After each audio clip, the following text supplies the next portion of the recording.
Morning Kanigiri.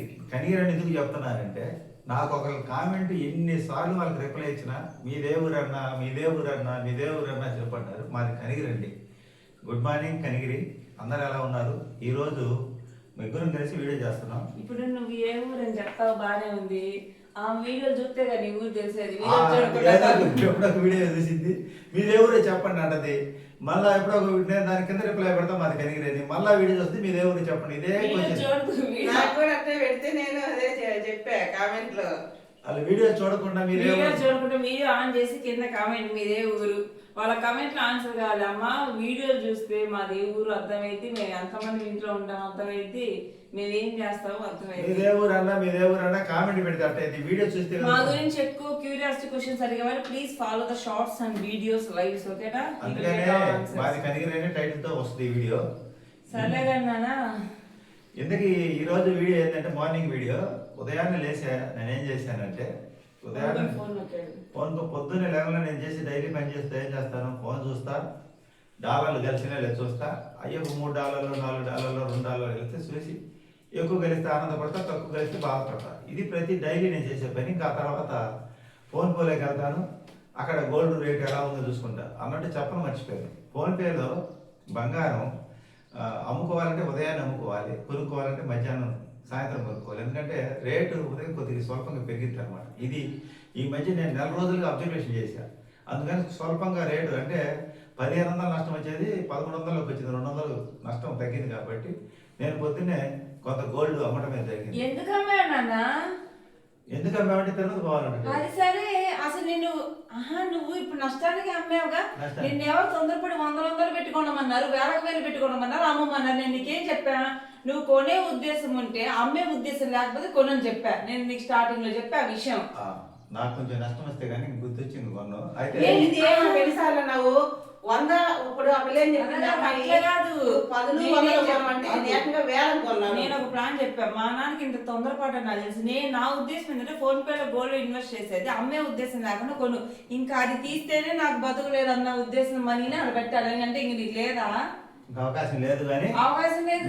Tirupati వెళ్ళాలనుకుంటున్నా, దాంట్లో కొంత అమ్మేసి కొంత. నేనేం చెప్పానంటే మా నాన్న గోల్డ్ కొనమంటే అప్పుడు నాన్న ఈ రోజు ₹10, రేపు 20, 30, 40, 50, 60, 70, 80, 90, 100, 200, 300, 400 ఈ ప్రాసెస్ లో చెప్పా. ఈయన వేలకు ₹1000. నిజంగా నిద్ర గోల్డ్ అమ్మానంటే నేను షాక్ అయ్యా. నేను ఎప్పుడూ చెప్తున్నా, నాన్న దాన్ని నమ్మద్దు, వదిలేయి. అదేం షేర్ మార్కెట్ కాదు, ఈ రోజు నువ్వు కొంటే రేపటికి పెరగడానికి. అర్థమైందా? అన్నట్టు నన్ను ఎవరో చెప్పారు, కొత్తగా షేర్ మార్కెట్ లో 15,000 పెట్టుబడి పెడితే వస్తే ఆదాయం వస్తుందంటే, లేకపోతే 3 రోజుల లోపల మన డబ్బులు రేట్లు పడతాయి. 15,000 అమ్మాయి చెప్పంటే మేము వద్దు. ఆల్రెడీ ఇప్పుడు నేను పోయినసారి షేర్ మార్కెట్ గురించి తెలుసుకుని వాళ్ళదేదో డే ట్రేడర్ ఛానల్ చూసి అది కాకుండా ఇంక మామూలుగా గ్రో యాప్ లో ఎలా కొనాలి ఎలా చెల్లి పోయిన సంవత్సరం ఇదే టైంలో చూసా షేర్ మార్కెట్ జూన్ ఆ టైంలో. అబ్బో తలనొప్పి వచ్చింది. ఇంట్రాడే అని, ఇంకోటి అంటే ఈ రోజు కొన్నది ఈ రోజు అమ్మేదే, ఇంకోటి షేర్ కొని వదిలేయడము, ఈ వేదాంతం కొన్నా. 2 కొంటే ఒకదాని మీద 2 కాదు, దాదాపు చాలా కొన్ని అమ్మేశాను. కానీ ఫైనల్ గా 2 వదిలేసాను అనమాట. ఒకదాని మీద ₹100 ఆదాయం వచ్చింది, ₹100 ఆదాయం వస్తే ఇంకో దాని మీద ₹100 నష్టం వచ్చింది. బ్యాలెన్స్ అయిపోయింది. షేర్ మార్కెట్ వల్ల ఏంటంటే దానికి కొంచెం నాలెడ్జ్ ఉండాలి. పైగా షేర్ మార్కెట్ లో ట్రేడింగ్ చేసే వాళ్ళకి రెగ్యులర్ గా బుర్ర దాంట్లోనే పెట్టాలి. అది మైండ్ పని. మిషన్ నేర్చుకోవడానికి ఎంత పెట్టే పెట్టుబడి? 5,000. ఏదైనా నేర్చుకోవాలంటే కొంత పెట్టుబడి పెడితే కదా మనకు తెలియదు. 5,000 వేస్ట్ మిషన్ నేర్చుకోవాలి. 5,000 కాదు చేసింది. నేను అంటే డబ్బులు కట్టకుండా వద్దమ్మా కట్టొద్దన్నా కాదు, నేను కట్టాల్సింది. 5,000 నేనేమనుకున్నానంటే అసలు అది నాకు యూజ్ అమ్మాయి కరెక్టా నేను కరెక్టా? 5,000 రూపాయలు కాజేసి ఆనందంగా అక్కడ ఏం నేర్చుకుంది ఏం లేదు. అంటే అది నాకు వచ్చి ఆల్రెడీ ఏం వచ్చింది, నాకు కావాల్సిన దానికి అడ్వాన్స్డ్ కోర్సు, దానికి 50,000 కావాలా. అది ఇప్పుడు 5,000 రూపాయలు అమ్మ ఒక దాంట్లో పెట్టుబడి పెట్టి దాన్ని అనుభవం తెలుసుకుంది. ఇది నాకు ఉపయోగం లేదని. ఇప్పుడు నేను 1,300 రూపాయలు నష్టపోయి నేనేం తెలుసుకున్నాను అయ్యా అంటే, ఫోన్ పేలో బంగారం కొనటం ఎలా అమ్మటం ఎలా, ఎమ్మంటే డబ్బులు పడతాయి లేదా నాకు చాలా సందేహాలు ఉన్నాయి మైండ్లో. ఫస్ట్ వెండి కొని ₹100 కొని మీద ₹10 లాస్ వచ్చింది. బ్యాంక్ అకౌంట్లో ఎమ్మంటే పడతాయి డబ్బులు అని తెలుసుకున్నాను. ఇప్పుడు ఈ తెలుసుకోవడం వల్ల ఉపయోగం ఏంటి అంటే, మన దగ్గర ఎప్పుడైనా సరే మనకి ఇంకా అవసరం లేని అక్కర్లేని డబ్బు ఉన్నప్పుడు దాని మీద పెట్టుబడి పెడితే ఏదైనా అత్యవసర పరిస్థితుల్లో మనకి ఏదైనా అవసరం అనుకుంటే అమ్ముకోవచ్చు. అంటే ఆ రోజు లాభం వచ్చిందా, స్వల్ప నష్టం వచ్చిందా కదా, ఇమీడియట్గా డబ్బులు వస్తుందా లేదనేది ఇంపార్టెంట్. ఇప్పుడు నేను తెలుసుకున్న సత్యం ఏంటంటే 1 గ్రామ్ బంగారం నేను ఫోన్పేలో కొనుక్కుంటే దానికి నాకు లాస్ 1300 వచ్చింది. 1300 రూపాయలు లాస్ వచ్చింది. కాకపోతే ఇమీడియట్గా డబ్బులు వచ్చింది. అదే గ్రామ్ బంగారం మనం కొట్టుకో 2 గ్రాములు ఉంగరం కొనుక్కున్నామండి, అది అమ్మకపోతే మనకి ఎంత వస్తుంది ఇప్పుడు చెప్పండి. ఇప్పుడు మనం 2 గ్రాములు ఉంగరం కొన్నాం, ఇప్పుడు మనకు డబ్బులు అవసరం, ఎవరైనా కొంటారా? ఒకవేళ కొనాలి, అది ఇచ్చినా మళ్ళీ పాత ఇంకో వస్తువు తీసుకుంటారు. ఈ లేదా రెండు విషయం ఏంటంటే ఈ 2 గ్రాములు ఉంగరం వేస్తే 1 గ్రామ్ వస్తుంది తిరిగి వెనక్కి. ఇప్పుడు ఈ 2 గ్రాములు వేస్తే 1 గ్రామే వస్తుంది.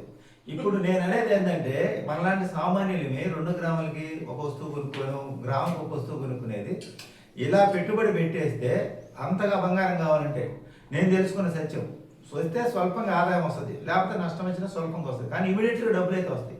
ఇప్పుడు నేను ఉదయం లేసాను, తిరుపతి పోవాలి, ఖర్చు ఎట్ట అనుకున్నా, ఆ దాంట్లో పెట్టుబడి ఖర్చు పెట్టుకున్నాను అనమాట. అది సేల్ చేసేస్తే ఎంత నష్టం వచ్చింది, మనకి 16,200 పెట్టుబడి పెడితే 1300 నష్టం వచ్చిందండి.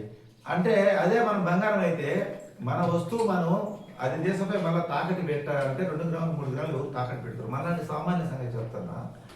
ఇలాంటి వాళ్ళకి అప్పుడు 10 రూపాయలు, అప్పుడు 100 రూపాయలు, అప్పుడు 100 రూపాయలు ఇలా పెట్టుబడి పెట్టుకుంటే ఆదాయం కాకపోయినా మనకి ఏంటంటే చేతులు దురదగా ఉంటాయి కాబట్టి.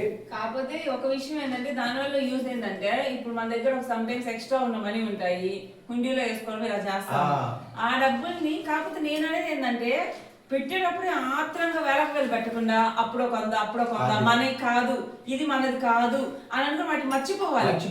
ఇంకా వాటిని ఏం చేయాలంటే ఎప్పుడో అత్యవసర పరిస్థితులు, అరే నా దగ్గర ఇంకా రూపాయి లేదు అన్నప్పుడు మాత్రమే నీకు గుర్తు రావాలి.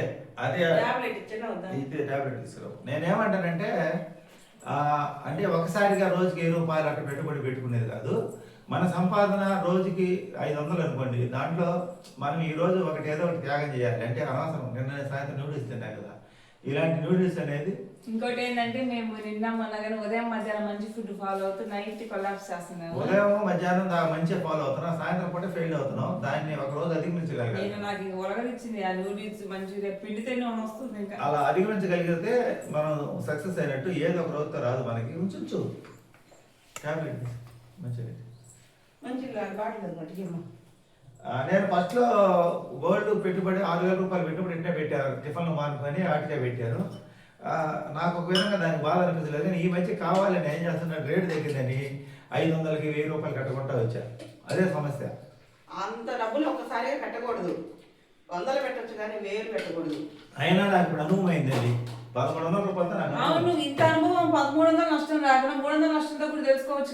లేదు, నువ్వు 5,000 రూపాయలు నష్టం కదా. నేనేం నష్టం ఎట్లా రోజులు పెట్టుకుని మనీ నష్టం చేసుకున్నా. నేనేమనుకున్నా అంటే అడ్వాన్స్ కోసం నేర్చుకుందాం అనుకుంటే సర్లే వీళ్ళు ఏమైనా స్టెప్ బై స్టెప్ నేర్పిస్తారేమనుకున్నా, కానీ 5,000 వేస్ట్. ఇదంతా యూట్యూబ్ లో ఉన్నదే, వాళ్ళు కొత్తగా నేర్పించింది ఏం లేదు, ఆల్రెడీ నేను నేర్చుకున్నదే. 5 సంవత్సరాలు బ్లౌజులు కుట్టిందని మళ్ళీ బిగినర్స్ కోర్సులో జాయిన్ అవ్వడం నా దీంతో నేను కొట్టుకోవాల్సిందే.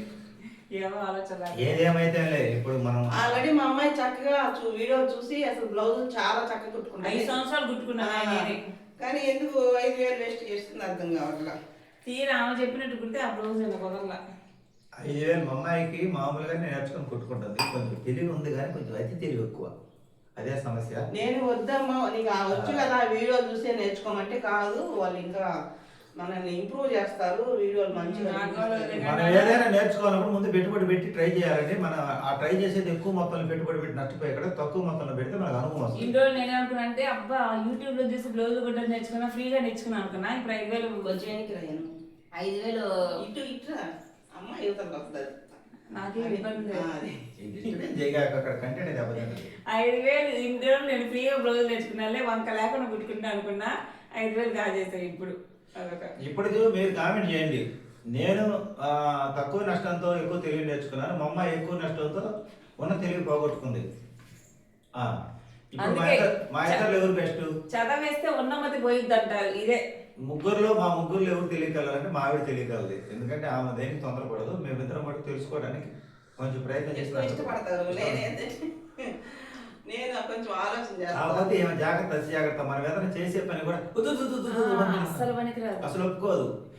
మొన్న మీరు కామెంట్ పెట్టారు ఎవరో షింక్ కి డ్రైన్ పౌడర్ ఉంటుంది, యాసిడ్ ఎన్ని ఉన్నాయి. ఫస్ట్ పాయింట్ మేము షింక్ లో సోడా ఉప్పేసి వెనిగర్ వేసి ట్రై చేసాము, తర్వాత బ్లీచింగ్ పౌడర్ వేసి ట్రై చేసాము, యాసిడ్ వేసాము, ఆ షింక్ డ్రైన్ పౌడర్ వేసాము. ఇన్ని వేసినా బోలా మా నాన్న ఆ పైప్ తీసి చూస్తే అన్నది. ఆ పైపులో నుంచి లోడుతుంటే అవి రాళ్ళలాగా అడ్డపడిపోయింది అనమాట. వాళ్ళకి అర్థం కాలేదు. ముందు షింక్ కింద పైప్ ఉంటది కదా, మెయిన్ పైప్ లోకి వెళ్ళేది. ఆ పైప్ లో ప్రాబ్లం ఉందేమో తీస్తే మా అమ్మ వద్దంటే మా నాన్న తీసారు, దాంట్లో ఏం ప్రాబ్లం లేదు. నేనే చెప్పాను, ఈ పైప్ లో ప్రాబ్లం కదమ్మా, మెయిన్ లోపల గ్రౌండ్ లో దానికి కూడా తీసేగా తెలిసేది. దానికి ఇంకా కూడా మెయిన్ పైప్ లో మా నాన్న తీగ పెట్టి పొడుస్తుంటే అయినా కూడా నీళ్ళు పైకి వస్తున్నాయి. ఇంక ఇదిగోండి ఈ కిటికీ వెనకాల ఈ షింక్ పైప్ ఉంటది అనమాట. ఇంకా దాన్ని ఊడదీసి చూస్తే ఇంకా మా నాన్న పెద్ద పైపు ఉంటుంది, ఆ పైపు వాటర్ పైప్ ఉంటే దాంతో లాగుతూ ఉంటే ఇంత లాగా రాళ్ళలాగా తయారైంది. ఈ స్టోన్ లాగా ఉంది చూడడానికి. ఈ పేరపై చెత్త అంతా ఆగిపోయి అక్కడ స్టోన్ లాగా తయారైంది అనమాట. అంటే ఈ మధ్య వాడక ఎండిపోయి మేము ఖర్చు పెట్టి తెలుసుకునే ప్రయత్నం చేస్తాం. మా అమ్మాయి నేను ఇద్దరం ఏం అసలు వద్దంటది అనమాట, ఏ ప్రయత్నం చేయదంటది. కానీ ప్రయత్నం చేస్తేనే ఏదైనా తెలిసింది. ఇప్పుడు ఆ షింక్ గురించి ప్రయత్నం చేయబట్టే ప్రాబ్లమ్ సాల్వ్ అర్థమైంది. రేపు ఎప్పుడైనా సమస్య అయినా వాళ్ళు పిలిస్తే రారు, చిన్న చిన్న వాటికి పిలిస్తే దాకా మనం కూడా ఓనర్లకు చెప్పకూడదు. ఎందుకంటే మనం రెంట్కున్నప్పుడు చిన్న చిన్న సమస్యలు మనమే చేసుకోవాలి. వాళ్ళకి చెప్పకూడదు, మనం పోయి వాళ్ళ వర్కర్ని పిలవాలని రారు చిన్న చిన్న సమస్యలకి. అందువల్ల మనం చేసుకోగలిగిన ప్రయత్నం చేసుకోగలగాలి చిన్న చిన్న అనేది నా పాయింట్. ఏమో దానికి కూడా అతి జాగ్రత్త, అతి భయం అనమాట మాదేమో. పైగా మా అమ్మ ఉద్దేశం ఏంటంటే మనం చేయించకూడదులే, వాళ్ళే చేయించుకోవాలి అన్నట్టుగా ఉంటుంది. ఇప్పుడు ఆ సమస్య రోజు వంట చేయటప్పుడల్లా మొహం నల్లంగా పెట్టుకోవడం, గిన్నెలు ఎత్తేయటము, గిన్నెలు ఎత్తేసానా అట్లా ఇరిటేషన్ తీసుకొచ్చేది ప్రతి ఉదయం. నీళ్ళు కారి హాల్లోకి వచ్చేస్తాయి. మరి అట్లా విషయం కాదు, ఇంకోటి బయట గాలికి కూడా ఈ పాడు గాలి అని తర్వాత ప్రకృతి వీసే గాలికి కూడా ఇరిటేషన్ తెచ్చుకుంటుంది అనమాట. నిన్న మేము ఊరి టౌన్ లో పోయినప్పుడు గాలి లేకపోతే ఇక్కడ గాలి ఉందో చూడమాట. గాలి అంటే గాలి ఎట్లా వస్తుంది? అప్పుడు ఇక్కడ కూడా గాలి, ఇక్కడ కూడా గాలి. మళ్ళీ ఇంటికి ఇప్పుడు ఉందా ఇక్కడ గాలి? గాలి అంటే టౌన్ లో అంటే ప్రతి దానికి ఏంటంటే వంకలు ఎత్తుకుతుంటది. ఎంత మంచి లోపాలు మా అమ్మ నెగిటివ్ ఎక్కడ ఉంది అని ఎతికిద్ది అనమాట. అలా అలా ఉంటుంది అనమాట. మేమిద్దరం మటుకు అవును, ఇప్పుడు నువ్వు నీకు చూపించగా ఇల్లు తీసుకుంది, ఇప్పుడు గాలి ధూళి అంటావే. ఇది అంటే మనం ప్రతి ఒక్క తిరుపతి వెళ్దాం నాన్న. నేను తిరుపతి వెళ్ళడానికి ఎలా వెళ్ళాలనేది ప్లాన్. నేనేమంటానంటే మా ఆవిడ బండి ఎక్కువ బస్సు ఎక్కువ కూర్చో, నువ్వు ఎట్లా సింగరాకుండా పోయేటప్పుడు నువ్వు బస్సు అమ్మాయి నేను బండి మీద కదా. మా అమ్మాయికి ఏంటంటే కారులో రావటం లేదు. మా అమ్మాయి ఒకసారి వాంటింగ్ చేసుకున్నా, అప్పటి నుంచి కారులో రావడం మానుకున్నా. అంటే కారులో చేసుకుంది పొరపాటున. ఏంటి కార్లో చేసుకున్నా ఉండు మాట్లాడి ఏంది అసలు అవతల మంచిది అర్థం తగులుతావు. అమ్మని మాట్లాడి నాన్న. ఇప్పుడు వామిటింగ్ చేసుకుని మ్యాట్ మీద మ్యాట్ బయట వేసి నేను క్లీన్ చేస్తా. ఏందో మరి సర్వీసింగ్ డబ్బులు అడిగితే పర్లేదు కానీ ఇంకా అక్కడి నుంచి మాకు రెగ్యులర్గా వచ్చేస్తాను. కార్ డ్రైవర్ రానంటాడు. ఆ తర్వాత రానని చెప్పాలి అతను. వస్తానని చెప్పి ఏ ప్రోగ్రామ్ కూడా మనకు ముందుకు మానేట్లేదు అనమాట. అవును, నేను వస్తాను అంటే ఆయన నమ్ముకొని మేము మిగతా వాళ్ళకి చెప్పకుండా వస్తాడేమో తీరా ఆయన హ్యాండ్ ఇచ్చేసరికి అప్పుడు అలా 3 సార్లు జరిగింది మాకు. మా అమ్మాయి ఎగ్జామ్, బాపట్ల ఎగ్జామ్ అప్పుడు ఒకసారి, తిరుపతి అప్పుడు ఇంకోసారి, 2 సార్లు జరిగింది మాకు. అప్పుడు రానంటే మొహమ్మద్ చెప్పచ్చు, ఇట్లా ఇబ్బంది అవుతుంది నాకు కుదరదులే, లేదా నేను వేరే ఒప్పుకున్నాను అబద్ధం చెప్పినా చాలు. అలా అందుకని మా కారు మీద ఎక్కి కలిగి మేము బస్సుకి వెళ్ళడం జరుగుతుంది అనమాట తిరుపతి. మాట్లాడు. అంటే మా అమ్మాయి వామిటింగ్స్ ఎలా ఉంటాయంటే చెప్పి డోర్ తీసే సమయం ఉండదు. అసలు ఇంకా వాయిపోద్ది. అంటే ఇప్పుడు శ్రీశైలంగా తిరుపతి కానీ మలుపులు ఉంటాయి కదా, నాకు ఆ మలుపుల్లో వచ్చేస్తుంది. నాకు ఇంకా ఇలా వచ్చిందంటే నేను వీళ్ళకి కూడా కనీసం ఇలా చెప్పలేను. నాకు ముందు భయంగా ఉంటది అసలుకి అది. ఇంకా ఆ మలుపుల్లో డ్రైవర్ చెప్పి ఆపండి అంటే ఆయన కూడా ఆపలేడు. ఇంకా ఎట్లా కుదిరిద్ది? వామిటింగ్స్ వచ్చేవారు నరకం వాళ్ళకే తెలుసు. ఆ రోజు మేము కవర్లు తీసుకోవడం పొరపాటు చేసాం. అందరు కవర్లు తీసుకెళ్తారు, కవర్లు తీసుకొని చెవి తగిలించుకోవాలి. మాకు అంత ముందు ఎప్పుడు అలవాటు చేయలేదు కాబట్టి ఆ రోజు అలా జరిగిపోయింది. అప్పటి నుంచి ఆ కార్ డ్రైవరు ఇక మనకి మొహమాటానికి ఏమో వస్తానంటాడు, తర్వాత ఫోన్ లిఫ్ట్ చేయడం అనమాట. ఇంకా అక్కడి నుంచి మేము బస్సుకు పోతున్నాం. బస్సుకు పోయి ఇక్కడి నుంచి ఒంగోలుకు పోయి, ఒంగోలు నుంచి ట్రైన్ ఎక్కిపోయి ఇట్లా పోయి అయినా ఖర్చు తగ్గింది మనం తిరుపతి పోయినప్పుడు. నేనేమంటానంటే నాకు బైక్ మీద పోవడం చాలా ఇంట్రెస్ట్. మా అమ్మాయికి వామిటింగ్స్ ప్రాబ్లం ఉంది కాబట్టి నువ్వు బస్సుకురా, అబ్బాయి అటు నుంచి వస్తాడు, మీరిద్దరు బస్సుకురండి. ముందు ప్లాన్ ఏంటంటే హరి నలుగురము బండి వేసుకుని వెళ్దామా అంటాడు. వాడేమో మెడికల్ రిప్రజెంటేటివ్ బండి మీద డ్యూటీ. అసలు బండి అంటే మా అబ్బాయి రాలేదు. నాకైతే బండి మీద అంత దూరమైన పోవడం బాగోలేదు అసలు. నేనేమనుకున్నా అంటే మా అబ్బాయి ఫస్ట్ బండి కొనిచ్చినప్పుడు సరే మా ఫ్యామిలీ 2 బండ్లు వేసుకుని పోతే సరిపోయింది, అక్కడ కూడా ప్రకృతి నేచర్ చూసుకుంటే ఎంజాయ్ చేస్తే. కానీ నాకు పూర్తిగా విరుద్ధం మా అబ్బాయి. ఒకసారి విజయవాడ తీసుకెళ్ళా, ఒకసారి శ్రీశైలం తీసుకెళ్ళా. నీతో నేను డ్రైవ్ చేయలేనయ్యా, నువ్వే గొప్పడు ఇలా వదిలేశాడు. ఇంకా అదొకటి. వాడు మీరు మెడికల్ రిప్రజెంటేటివ్, వాడు రెగ్యులర్ గా తిరిగేది బండి మీదే. వాడికి ఎలా ఉంటది, తిరిగి కలిసిపోయి మళ్ళా బండి మీద రావాలంటే వాడికి అంత చిరాగ్గా ఉంటది. అది మనం అర్థం చేసుకోవాలి. రెండో పాయింట్ ఏంటంటే మా నాన్న బండి వదలడు. బస్సు మా నాన్నకు కూడా బస్సు నచ్చదు, మా నాన్నకి కారు కావాలి.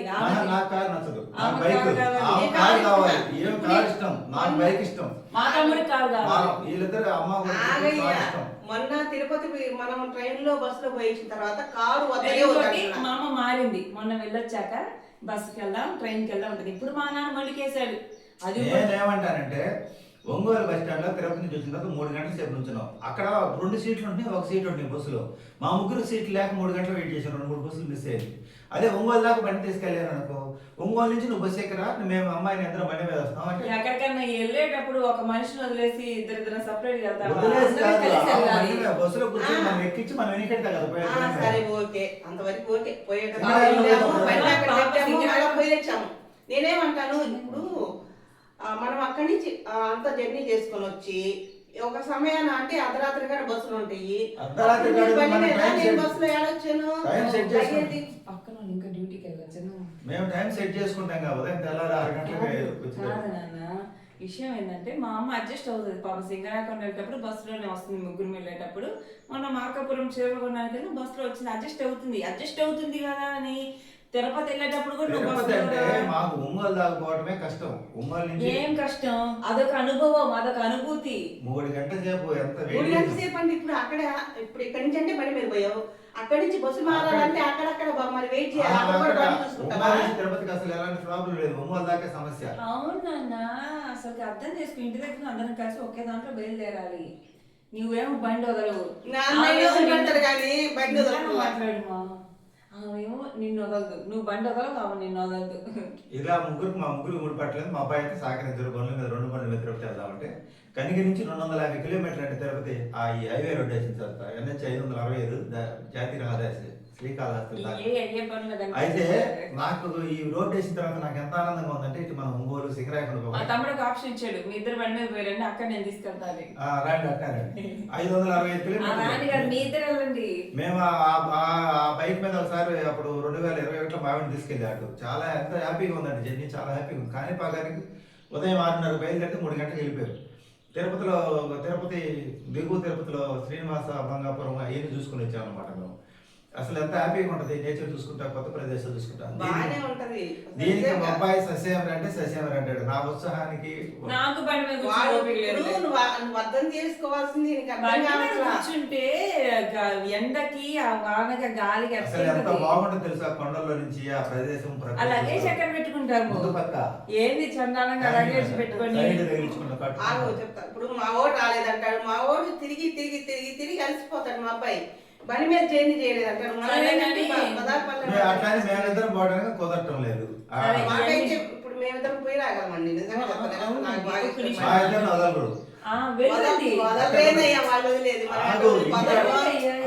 చెప్పేది మా ప్రాబ్లం. అమ్మాయి మా ప్రాబ్లం ఏంటంటే మా అమ్మాయి కొంచెం ఏం డిస్టర్బెన్స్ చేస్తావు నువ్వు, అసలు చెప్పే పాయింట్ బాగుపడతారు.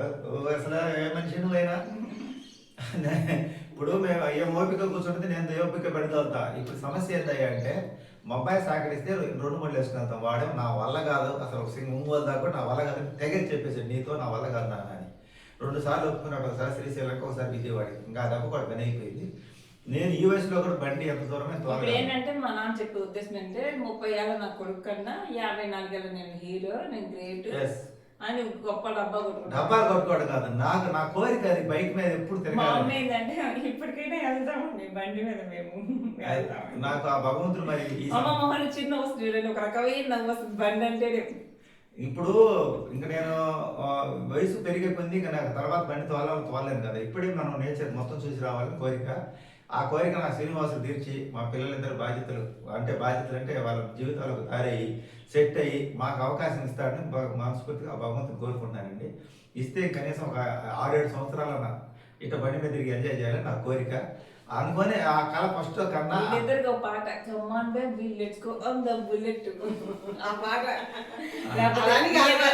బుల్లెట్ బండికి వచ్చే తప్ప ఈయన బుల్లెట్ బండి కొంటే ఆ పాట పాడుకుంటారు. బుల్లెట్ వద్దు నాకు, ఇప్పుడు బుల్లెట్ నేను వాడతాను. ఒకప్పుడు బుల్లెట్ కోరిక కానీ ఇప్పుడు దాన్ని నేను హ్యాండిల్ చేయలేను బుల్లెట్. ఎందుకంటే ఆమెను కూడా హ్యాండిల్ చేయలేదు. అప్పుడు కోరిక నాకు బుల్లెట్, నాకు ఇప్పుడు గ్లామర్ కరెక్ట్ గా సెట్ అయిపోయింది. నాకు ఎంత దూరం పోయినా ఆ బండి చాలా స్మూత్ గా ఉంటుంది, జర్నీ బాగుంటుంది సరే అన్నమాట. వీడియోలు ఎంత ఎక్కువైపోతుంది కానీ ఫైనల్ గా తిరుపతి వెళ్ళాలని తిరుపతి వెళ్ళాలంటే ఇక ఆ శ్రీనివాసుడు ఆయన మరి మా అబ్బాయి మనసు మార్చి అవన్నీ జరిగే పనులు వద్దనే ఒంగోలు దాకా అయినా సరే 2 బండ్లు, ఇవేవి అవే పనులు కాదు. ఒంగోలు దాకా అయినా 2 బండ్లు వేసుకొని పోతాం నాన్న అంటే జర్నీ హ్యాపీగా ఉంటుంది. ఎందుకంటే ఒంగోలు రైల్వే స్టేషన్ బండ్లు వేసేసి అక్కడ వాడికి రావడం ఎందుకైతే వాళ్ళు అక్కడే ఉంటే మన ముగ్గురు బస్సులో నువ్వు బస్సులో రానంటున్నావుగా, నేను బండి నువ్వు నిన్ను నేను రావడం కాదు. ఎక్కలు చూడు.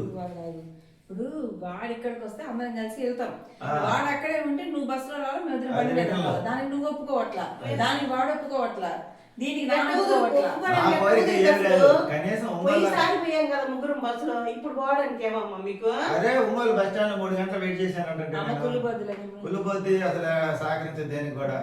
ఒంగోలు బస్ స్టాండ్ 3 గంటలు సరే అయితే మీరు పోయి రండి, అంటే నేను ఇంటికి వెళ్తా ఈ కానీ. బస్సులు ఏంటంటే సీట్లు ముగ్గురికి ఖాళీ ఉంటాడు. ఒంగోలు నుంచి తిరుపతికి దొరుకుతున్నాయి, ఎందుకంటే నెంబర్ ఆఫ్ బస్సులు ఉంటాయి. విజయవాడ తిరుపతి నుండి ఒంగోలు వచ్చినప్పుడు కూడా బస్సులు ఖాళీ లేవు. 3 సీట్లు ఖాళీ దొరకట్లేదు, 1 2 ఖాళీ ఉంటాయి. 2 అంటే 2+2 సీట్లు కదా, ఇల్లు తర్వాత దాంట్లో కూర్చొని నేను దాంట్లో కూర్చుంటాను. సరే కరెక్టే. ఇప్పుడు తిరుపతి దర్శనం అయిపోయిన తర్వాత వచ్చేటప్పుడు 2 సీట్లే ఖాళీ ఉంటాయి, ఒక సీట్ నిలబడాలి. అప్పుడు కూడా బండి ఎత్తుకుంటారు మీరు? అవును చెప్పరాదు, చంద్రముఖిగా ఇంటికి మారుతున్నా గంగ చంద్రముఖిగా మారుతుందని. అక్కడ తిరుపతి నుంచి కిందకి రావడానికి నీకు అక్కడ కూడా సీట్లు సరే దొరుకుతాయి. సరే సరే ఆ. ఇప్పుడు ఏం చేద్దామంటే వాడు ఇక్కడికి వచ్చాక నలుగురం కలిసి నెల్లూరు వెళ్ళి నెల్లూరు నుండి ట్రైన్ వెళ్దాం. అది నెల్లూరు దాకా బండి మీద రారా అంట 150 అమ్మా కిలోమీటర్లు. నేను రాలేనండి, నిన్న మళ్ళా అట్ట కూడా ఒప్పుకోవట్లే మా వాడు. నెల్లూరు ఇప్పుడు వాళ్ళు దాకా చెప్తే వాళ్ళే ఒప్పిస్తారా ఏంది? అంతే కాదు మా వాడు ఎట్లా ఈ వస్తాడు? వాడు సమస్య ఎక్కువ- పరిష్కారం ఆ సమస్య సినిమాలో. పరిష్కారం ఏం లేదు. నువ్వేం చేస్తావు అంటే బట్టలు సర్దుకొని రెడీగా ఉండు, 2 కొత్త చొక్కాలు కొనుక్కో. మనము ఇక్కడ నుండి నెల్లూరు బస్సులో వెళ్ళేసి పామూరు నుండి కావాలి కావాలి నెల్లూరు మొత్తం ఎక్కగట్టు. రూట్ మ్యాప్ చెప్పాలి నువ్వు, మళ్ళీ అక్కడ మాకు ఇంజమూల శత్రువులు ఉంటారు. నువ్వు డేట్ చెప్పావా నీ అక్కడ రావడానికి? దారి కాస్తారు బస్ కి. కుదిరితే కందుకూరు మీద వెళ్తాము, లేదా పామూరు మీద వెళ్తాము, లేకపోతే ఒంగోలు మీద వెళ్తాము. 3 రూట్లో కాపు కాసుకోండి. కాపు కాసుకోండి ఏడుకొండల వాడి దర్శనానికి. ఇది ఈ వీడియో. ఎలా వెళ్ళాలంటే కుదిరితే బుక్ చేసుకుంటాము, లేకపోతే బుక్ చేసుకోము. బ్యాగ్ సంగతి తెచ్చుకొని వెళ్ళిపోతాము. ఇప్పుడు టికెట్ల బుకింగ్ బాగా త్వరగా అవుతుందంట. నేనైతే train book చేయమంటున్నా, Vande Bharat train కి. ముందే భారత్ వెళ్ళాలంటే నువ్వు ఇంకా నెల్లూరు నుండి వెళ్ళినా వేస్టే. ఆ నుండి అంతా గంట ప్రయాణం. అదేంటో దాంట్లో ఇరికిచ్చినట్టు గమ్మున మూసుకొని అది కూర్చోవాలి. వందే భారత్ అంటాం కానీ అది కూడా మన డీలక్స్ బస్సులో లాగిన కంఫర్ట్ లేదు. పక్కన ఎవరు ఇప్పుడు మా నాన్న ప్లేస్ లో ఒక ఆయన ఎవరు కూర్చున్నాడు, ఎంతలా ఉన్నాడు, ఆయన నా చేయి పెట్టుకుందామన్నా ఇబ్బందిగా ఏ మాట ఉంటుంది. మాట చెప్పాలి. వందే భారత్ ట్రైన్ జర్నీ బాగుంటుంది కానీ సీటింగ్ మన వాళ్ళు పక్క పక్కన వస్తే బాగుంటది. పైగా మనకు అన్ని సీట్లు పక్క పక్కన రావు. మా అమ్మాయికి ఎక్కడ వచ్చింది, మా అబ్బాయికి ఒక పక్కన. లాస్ట్ కి ఇంకా ముగ్గురు పక్క పక్కన కూర్చుని అప్పుడు హ్యాపీగా ఉంది. ఆ, పక్క పక్కన వస్తే హ్యాపీ గానీ ఆలో చోట ఇల్లో అట్లా చోట ముగ్గురు ఫ్యామిలీ నలుగురికి సీట్లు ఎమ్మటప్పుడు వస్తే బాగుంటుంది నా కానీ పక్కన వచ్చినాము కూడా తల్లి ఇక్కడ కొడుకు ఎక్కడో. అట్లా ట్రైన్ లో అలా కుదరదు కాబట్టి బస్సులో కూడా కుదరటం లేదు వాస్తవంగా. కాకపోతే ఒకటి బాగుంటది, కొంచెం అసలు జర్నీ చేసిన ఫీలే ఉంటది అనమాట. అది కారులో పోవాలంటే సమస్య ఇది ఇచ్చింది అనమాట. కారులో మాకు రావట్లేదు. ఒకవేళ వచ్చిన వేరే కొత్త వాళ్ళు తీసుకెళ్తే మాకు నచ్చట్లేదు. ఫైనల్ గా చెప్తున్నా, కార్ ప్లానింగ్ లేదు కార్ ప్లాన్ లేదు. వాళ్ళు మాకు నేర్పిన పాఠము బస్సు లేదా ట్రైన్. అది బస్సు ట్రైన్ ఆటోల ద్వారా అంటే వెళ్ళిపోవాలి. మనం మాకు అర్థమైంది ఏంటంటే బాగా పోయించిన రూములకి ఏమో తీసుకొని ఏసీ రూమ్ తీసుకున్న కారు కన్నా తగ్గింది ఖర్చు. కారుకి ఇచ్చే రెంట్కి మొత్తం ఖర్చు వచ్చేసింది మాకు. పోయేటప్పుడు వందే భారత్ వెళ్ళాము, మంచి రూమ్ తీసుకున్నాం. వచ్చేటప్పుడు మంచి బస్సులో వచ్చాము, ఏసీ బస్సులో. ఈ 3 లగ్జరీ చేసినా గానీ చక్కగా ఖర్చు బడ్జెట్ లో అయింది. బడ్జెట్ లో నలుగురికి ఎంత అయింది? 13,000 అయింది. నలుగురికి 13,000 అంటే చాలా తక్కువ. ఈసారి చూద్దాం ఇంకా తగ్గించడానికి. కారుకి ఎంత ఇవ్వాల్సి వస్తుంది? కారుకే 13,000 అయింది. మరి చూసారా, కారుకి ఇవ్వాల్సిన డబ్బులతో మేము చక్కగా తిరుపతి వెళ్ళి స్వామి. అందుకే మా నాన్న చెప్తున్నా, వీళ్ళ బతిలా చెప్తున్నా, కారు మానుకోండి, కారుని మర్చిపోండి. అసలు నేను మర్చిపోయినమ్మా. కారు మర్చిపోవాలి, బైక్ కూడా మానుకొని ఇంకా ఆటోలోకి తిరగటం, బస్సుల్లో కష్టపడి ఆ అనుభూతిని చెందటం అనేది అలవాటు చేసుకోవాలి. ఇంకా తప్పదు కదా. 23 నిమిషాలు అయిపోయింది. మనకు నచ్చినట్టే కావాలని కుదరదు. దేవుడు ఎలా నడిపిస్తే అలా నడవాలి. ఇది ఏడుకొండవాడ వెంకటరమణ గోవింద. ఈ రోజు ఉదయం కానీ కార్లో వెళ్ళిన దానికన్నా ఇలా పోయినసారి వెళ్ళినట్టు వెళ్తేనే చూసినట్టుంది, ఆ ఫీల్ ఉంది. మేము తిరుపతి వెళ్ళి వచ్చామని అలసిపోయే దేహానికి. కారులో ఎప్పుడు వెళ్ళినా వరాహ స్వామి దర్శనం చేసుకుంటున్నావా? అది చెప్పండి ముందు. చేసుకోవట్లేదు కదా, నేరుగా మనకి అక్కడ తీసుకెళ్ళి దింపుతున్నాడు. కారులో పోయినా వాళ్ళు సహకరించట్లా, తొందర చేస్తున్నారు. స్పీడ్ కానీ నేను ఇక్కడేమో అన్ని చెప్తే ఒప్పుకుంటారు, తలకాయ చెప్తారు. అక్కడ పోయిన కానీ పోదాం అంటారు. అంటే మన రెక్కలు వాళ్ళ చేతిలో ఉంటాయి. వాళ్ళ కంట్రోల్, డ్రైవర్ కంట్రోల్ మనం ఉండాలి. భయం వాళ్ళని అన్నం కాదు, మనం కూడా ఏమనుకున్నాం నైట్ ఆల్ట్ పడిద్దని భయపడుతుంటాం. నైట్ ఆల్టీ 10,000 బాడీ కాడ కూడా మేము కొంచెం ఆలోచిస్తాం. అప్పుడు ఖర్చు ఎక్కువ అయిపోయింది, బడ్జెట్ ఎక్కువ అయిపోయిందని. ఇది అయితే మనకేం కొంచెం లేట్ అయిన ఇబ్బంది లేదుగా. సరే, ఇది ఇవాళ వీడియో. ఇంకో వీడియో వస్తుంది తిరుపతి ఎలా వెళ్తున్నాం అనేది. వీడియో నచ్చితే లైక్ చేయండి. ఇలాంటి మరిన్ని ముచ్చట్ల వీడియోల కోసం ఛానల్ సబ్స్క్రైబ్ చేయండి, కామెంట్ చేయండి. ఈ వీడియో నచ్చితే ఇలాంటి న్యాచురల్ బ్లాగ్స్ ట్రై చేస్తాము. ఇది ఎడిటింగ్ లేకుండా పోస్ట్ చేస్తున్నాము. బాయ్ చెప్పండి. బాయ్.